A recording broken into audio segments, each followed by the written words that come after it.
اور ناظرین، اب بقیہ خبروں میں سب سے پہلے ملاحظہ کیجیے امریکہ میں سیرالیون کے یوم آزادی کی تقریب پر ایک رپورٹ۔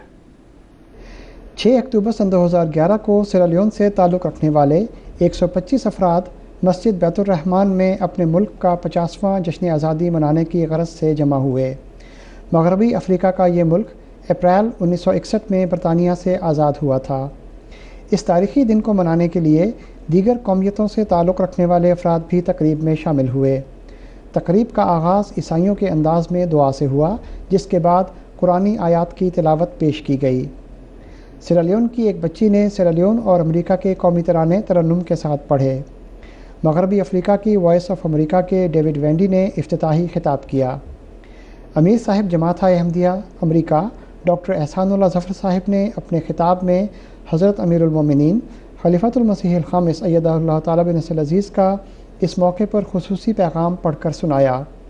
جناب محمد بنگورا صاحب نے اپنے خطاب میں سیرالیون میں جماعت احمدیہ کی طب اور تعلیم کے میدان میں خدمات کو سراہا۔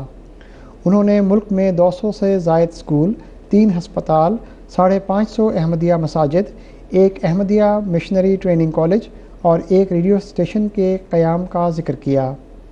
معزز مہمانوں میں امریکہ میں سیرالیون کے سفیر جناب وکری اسٹیونز اور فری ٹاؤن میں ایک سیکنڈری اسکول کے پرنسپل محترم ایم پی بیوہ بھی موجود تھے۔ امام شمشاد صاحب، جنہوں نے سیرالیون میں 1982 تا 1986 مشنری کے طور پر خدمات پیش کیں، نے اپنے خطاب میں تقریب میں شامل ہونے والے تمام افراد کا شکریہ ادا کیا۔ انہوں نے تقریب میں شرکت کرنے والے مختلف احباب کو اس موقع پر اپنے خیالات پیش کرنے کی دعوت دی۔ تمام احباب نے اس یادگار تقریب کے انعقاد پر خوشی اور مسرت کا اظہار کیا۔